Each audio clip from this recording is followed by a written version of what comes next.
So what's wrong? I'm just a little frustrated because I don't think the education system right now is really conducive for learning. I think the way that we just prepare students for test taking as opposed to actually learning the information is wrong. I think there's a lot of whitewashing that takes place as well. And I also don't think that the kids are internalizing the information very well.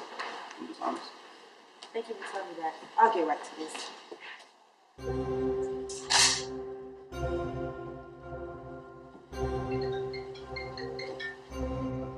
Hello?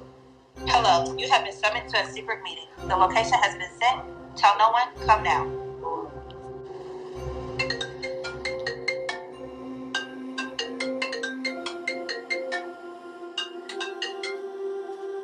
Hello? Hello, you have been summoned to a secret meeting. The location has been sent. Tell no one, come now. Who's this?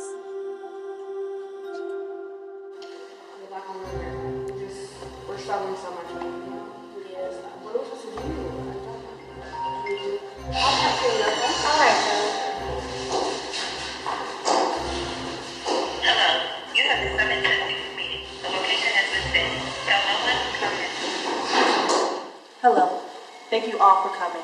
I've called you here today because you're vital philosophers we need to help to fix the American education system. So here's the first thing that you must see. I want you guys to open up your textbooks. We're going to do 1 through 5, all right? Okay. So, we're going to be doing this equation today.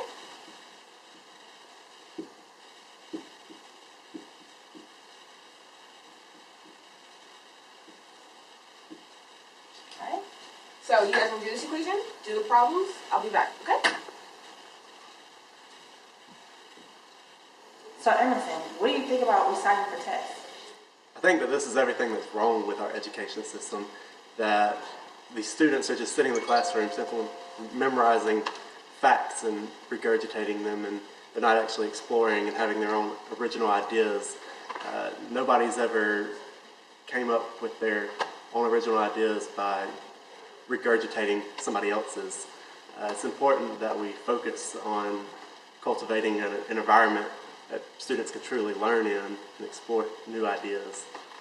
So how do we fix this problem? I think the best thing that we can do to fix this is not have students simply memorizing facts and regurgitating them on tests, and that we create a shared environment of student and teacher where the students' ideas feel valued and important, and that they themselves, even though they may not be the teachers, can still have original ideas, and that they have an environment that it's okay to suggest things and be wrong or be right, and let that kind of guide how we address this problem. Okay, so here we have the next video. All right, today you guys are going to be talking about slavery. So back in the 1700s and 1800s, Europeans, they needed people to help them. So they wanted to go to the New World, and they went to Africa to get helpers. All right. So Africans helped Europeans.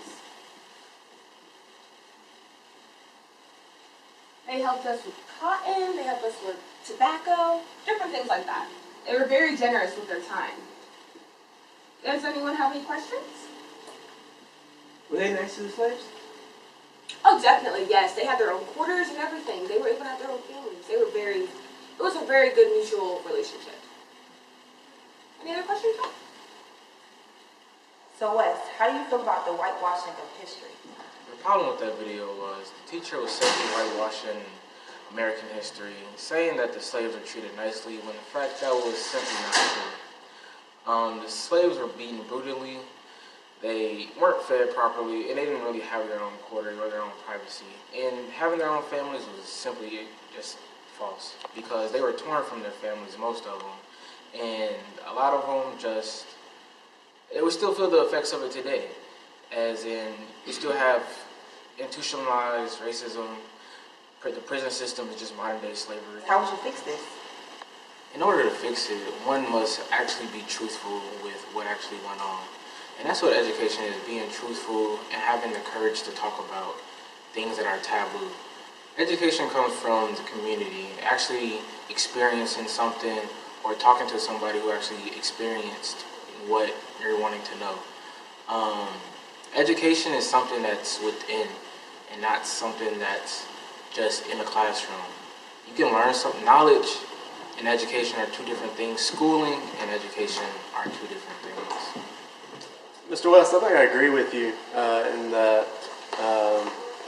things shouldn't necessarily be done the way that they've always been done, and that's what whitewashing basically is. It's that this is the way that we've always done it, and we're going to make sure that we continue to put forth practices and teachings that keep that idea perpetuated throughout our culture and our school systems. Okay, so me, what would you say to West about the whole whitewashing situation?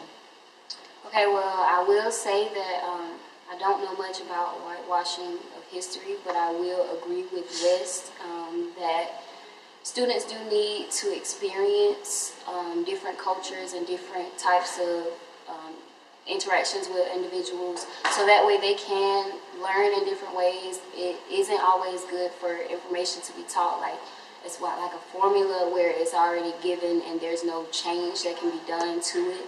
I feel that knowledge is always changing and that education will always change with it. So history has to be taught in a way where it can be changing as well. Okay, guys, this is our final video. All right, you guys, today we're having a test. It's going to be 100 questions. You already know the material, so here it is. No cheating. You will have 30 minutes to complete 100 questions.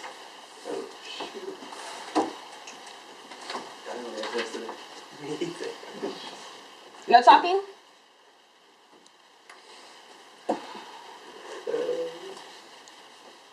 So me, what do you think about students learning for a test versus actually learning to really understand it? I would say that learning has to involve some type of internalization. The teacher has to, in some type of form, show the students what they're doing. They have to observe it and then, in a way, imitate it.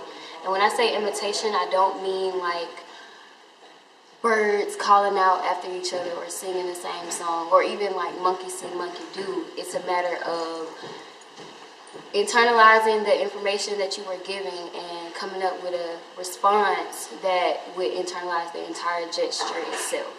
Okay, so tell me, how would you fix this?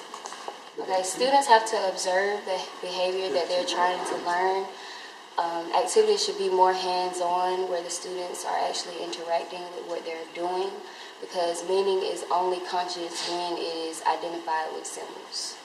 Can you go in depth about how you feel about the test-taking scenario or test-taking scene we showed you? I mean, it's, again, showing how institutionalized our education system is, and students aren't really given an environment that they're allowed to explore their own ideas and own thoughts. This is the way that you should think, and we're going to drill you on it, and you're going to be able to tell us everything that you wanted. If you'll take a look at my essay, Self-Reliance, you'll see that I argue in there that institutions are basically what's robbing us of having our own ideas. I mean, take something like organized religion, for example. If you tell me what religious sect you're a part of, or if you're, let's say Christian or and Methodist under that, I can tell you what your opinion is on something before I even ask the question, because that's what you've been taught, and you're not allowed to have any separate ideas.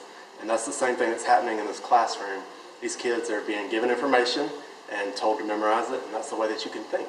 And so we're using that to mold people into something that they may not have ever been. It's more of what the system wants them to be. Okay, thank you for that. So me, what do you have to say to that? Well, first off, I would say that students do need tests.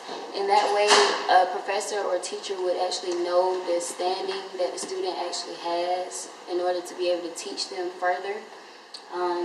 Another point that Emerson brought up was that it is simply regurgitating information. However, the scene that was shown didn't necessarily show how the students were taught. It just showed that they were taking a test. So I would say to that it would depend on how the teacher taught the students, in what way that the test was formatted. Would they actually have would they actually have room to be creative on their tests? Although I did notice that it was multiple choice, there are different ways that you can format a multiple choice question so that students are able to think freely. It just would bring them to one specific answer. However, there could be different ways to get to that answer. Thank you all for coming out today. Everything you said was very vital to help fix the American education system. We will probably meet again because it's going to take a lot of effort and a lot of change. Thank you.